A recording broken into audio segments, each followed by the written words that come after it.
میں آج موجودہ جعلی حکومت سے تو کوئی مطالبہ نہیں کروں گا، لیکن اس جعلی حکومت کو لانے والی ملٹری آرمی اسٹیبلشمنٹ، خصوصاً چیف آف آرمی اسٹاف جناب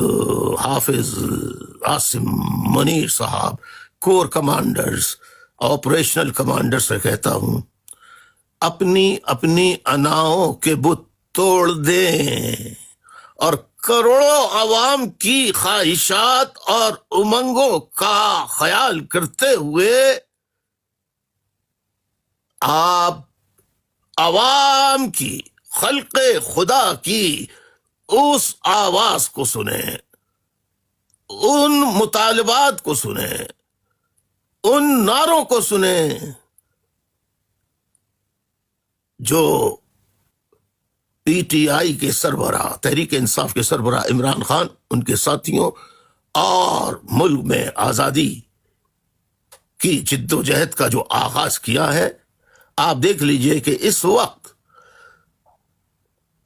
اب تک یعنی 4 بجنے والے ہیں، بج گئے ہیں 4 یا بجنے والے ہیں صبح کے پاکستان میں، اور انقلاب کا یہ سفر ابھی بھی جاری ہے۔ پھر 25 کی صبح کا آغاز، کرنیں اس کی پھوٹنے لگی ہیں صبح کی، اور صبح ہوتے ہی پھر سفر آگے بڑھتا رہے گا۔ تو میں یہ کہہ رہا تھا کہ آپ اپنی اناؤں کے اگر بت توڑ دیں پاکستان کی بقا کی خاطر،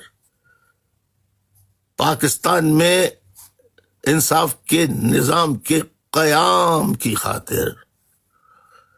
پاکستان میں پاکستانیوں کو 2% اشرافیہ سے نجات دلانے کے لیے، آپ حضرات corps commanders, operational commanders, chief of army staff,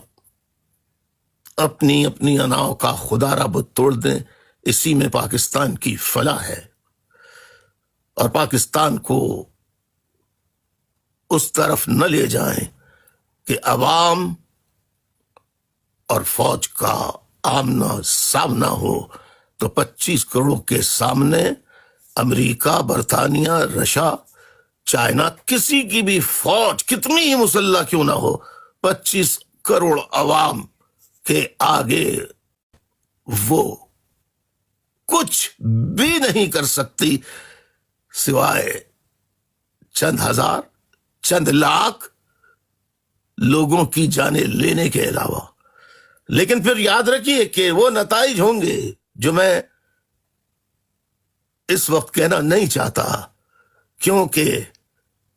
Pakistan میں اب انقلاب کا آغاز ہو چکا ہے، اور اب یہ انقلاب اپنی تکمیل تک جاری رہے گا۔